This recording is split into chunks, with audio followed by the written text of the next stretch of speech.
जहां आपको तय करना पड़ेगा कि मुझे करना क्या है, मुझे बनना क्या है, और वो बहुत जरूरी है। एक तो आपको ये अपने आत्मविश्लेषण करना पड़ेगा कि एक्चुअली आपके अंदर टैलेंट किस तरह का है। आप प्रशासनिक अधिकारी बनना चाहते हैं, या पुलिस के अफसर बनना चाहते हैं, या व्यापार करना चाहते हैं, क्या करना चाहते हैं, किस पे आपकी रुचि है, उस पर सारा फोकस करें। आपको 24 घंटे में से मुश्किल से 15 मिनट निकालने हैं डेली। आप इस प्रयोग को आज से शुरू कर दीजिए। आप जिस फील्ड के मास्टर हैं उस मामले में मेरे बोलने का कोई मतलब ही नहीं। कैसे पढ़ाई करनी चाहिए, कैसे पाठ्यक्रम को याद करना चाहिए, कोई मतलब नहीं, क्योंकि आप ऑलरेडी एक्सपर्ट हैं इस मामले में। मैं सिर्फ 2-3 बहुत जरूरी बातें जो मेरे मन में हैं वो आपसे शेयर करता हूं। एक तो ये कि इस समय आप जीवन के जिस मोड़ पर खड़े हैं, जिस मोड़ पर आ गए हैं, ये वो मोड़ है जहां आपको तय करना है कि मुझे क्या करना है, मुझे क्या बनना है।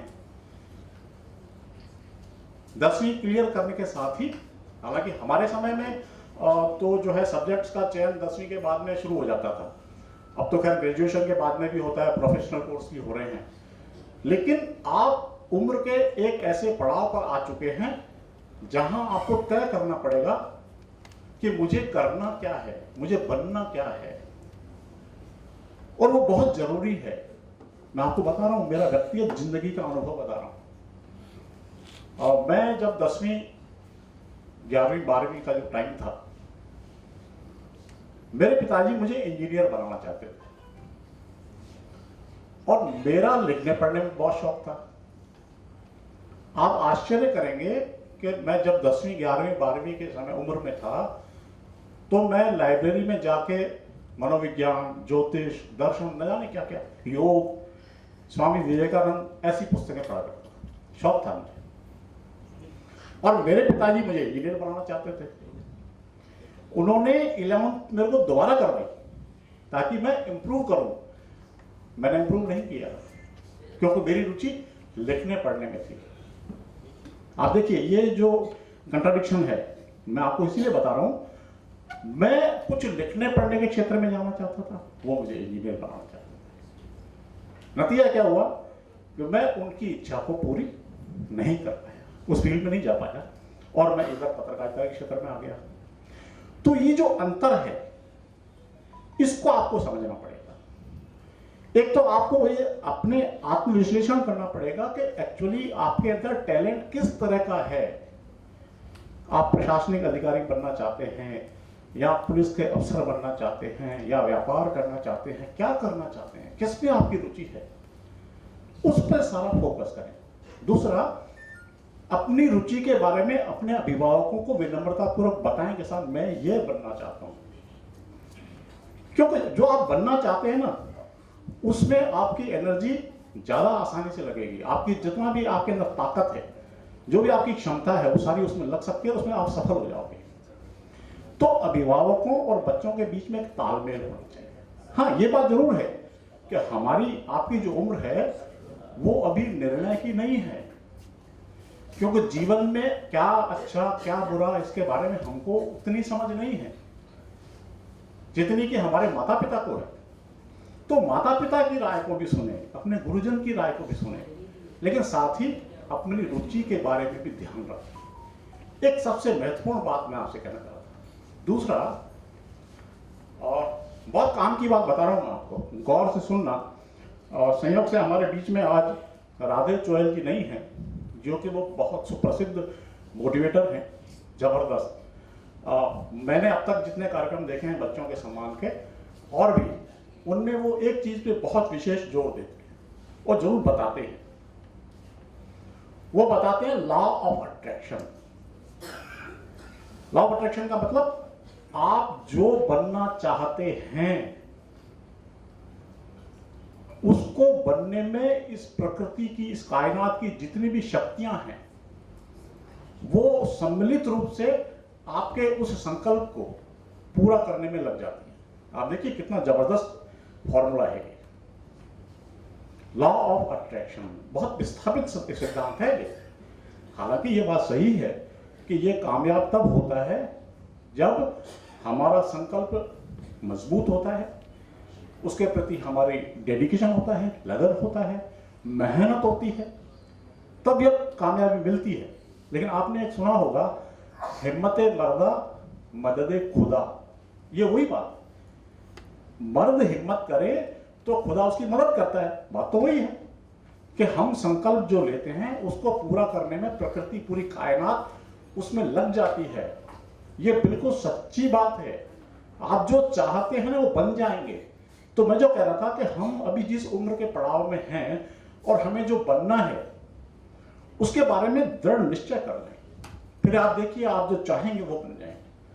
छोटा सा उदाहरण मैं बता रहा हूं आपको, थोड़ा एक अलग दिशा में ले जा रहा हूं। ये क्या है,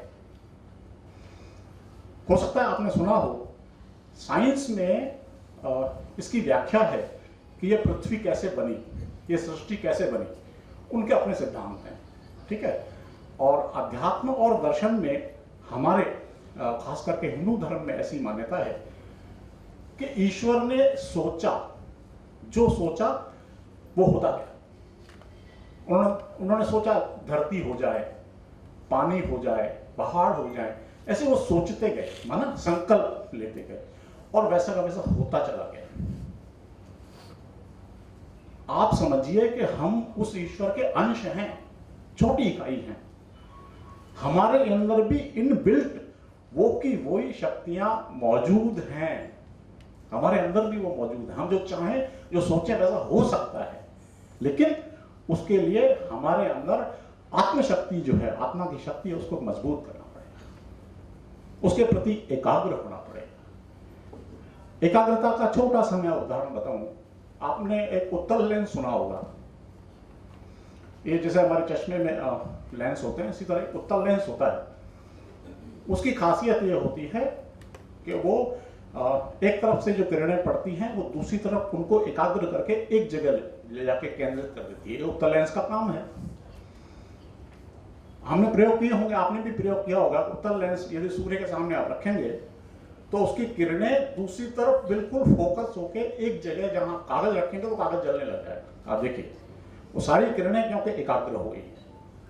ये एकाग्रता का छोटा सा उदाहरण है। मेरे पास बहुत से उदाहरण है, लेकिन सबसे छोटा उदाहरण यह है कि एकाग्रता, एक चित्त होके एक तरफ आगे बढ़ना पड़ेगा। और मैंने आपको पहले बताया कि हमारे यहाँ जो शिक्षा पद्धति है वो मेमोरी बेस्ड है, और मेमोरी बेस्ड शिक्षा में एकाग्रता ही काम करती है।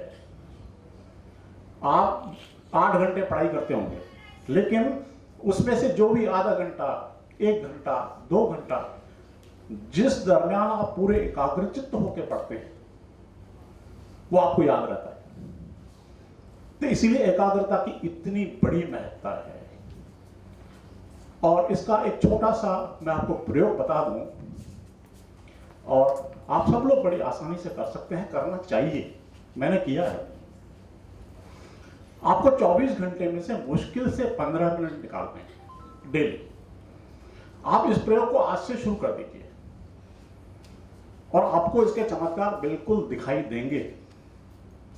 आप क्या कीजिए, चाहे आप कुर्सी पे बैठे हो, चाहे आप पालती मार के बैठे हो, आपकी जो दृष्टि की बिल्कुल सीध में एक कोई बिंदु कागज पे मार्क कर दीजिए, या एक मोमबत्ती जहां लौ आपको दिखाई देती हो वो आपके दृष्टि के सीध में हो। आप उस पर ध्यान केंद्रित करें। एक टक, शुरू में दिक्कत आएगी, कोशिश ये करें कि पलक झपकाए बिना एक टक उस बिंदु को देखें। शुरू में हो सकता है आपकी आंख में पानी आएगा, लेकिन अभ्यास से क्या होगा, आप उसको पीरियड को बढ़ा लेंगे। 1 मिनट, 2 मिनट, 3 मिनट, 5 मिनट, एक टक देखना है। कोई बहुत बड़ा काम नहीं है। 24 घंटे में से मैं समझता हूं 5-10 मिनट निकालना बहुत आसान है। आप जैसे ही ये प्रयोग करेंगे, कुछ दिनों बाद आपको दिखाई देने लगेगा कि एक तो आपकी जो आंख है उस एकाग्रता की वजह से आपकी आंख के अंदर एक सम्मोहन शक्ति पैदा हो गई है। आप जब भी अपनी बात कहेंगे किसी से तो उस पर बहुत ज्यादा प्रभावित करेंगे, ये उसका बाय प्रोडक्ट है। लेकिन महत्वपूर्ण उपलब्धि ये होगी कि आपको एकाग्र कैसे होना ये आ जाएगा, सोचने में विचारने में एकाग्रता आपको आने लग जाएगी। तो मैं आपको बहुत उपयोगी सूत्र बता रहा हूं, प्लीज इसको आज से ही शुरू कर दीजिए। जब भी आपको समय मिलता हो, 5 मिनट 10 मिनट, 24 घंटे में कोई बहुत ज्यादा टाइम नहीं है, लेकिन करके देखिए, बहुत लाभ होगा आपको। 2-3 बातें और जो मैं कहना चाह रहा हूं वो ये है कि मैं अभी कल ही जो है कुछ विद्वानों के बारे में सुन रहा था, उनके उद्बोधन सुन रहा था। इस दुनिया में जितने भी बड़े कामयाब लोग हुए हैं, उन्होंने जिंदगी के 35 साल से 50 साल के भीतर जिंदगी की जितनी भी ऊंचाई छुई जा सकती थी वो छुई है। हालांकि 60, 70, 80 साल के लोग भी हैं, बुजुर्ग भी हैं, लेकिन इस दुनिया में जिन लोगों ने महान काम किए हैं वो सारे के सारे 40-50 साल की उम्र में किए हैं। आप देखिए, मतलब इतने कम पीरियड में उन लोगों ने उपलब्धियां हासिल की हैं। तो उस एंगल से देखा जाए तो हमने तकरीबन 1/3 हिस्सा जिंदगी जी लिया है। अब हमारे पास 2/3 हिस्सा है, यदि हम 50-60 साल की एज को हम माने, ऊंचाई को छूना चाहते हैं, तो अब हमारे पास 2/3 हिस्सा बचा है। तो उस 2/3 हिस्से का अधिकाधिक कैसे उपयोग हो,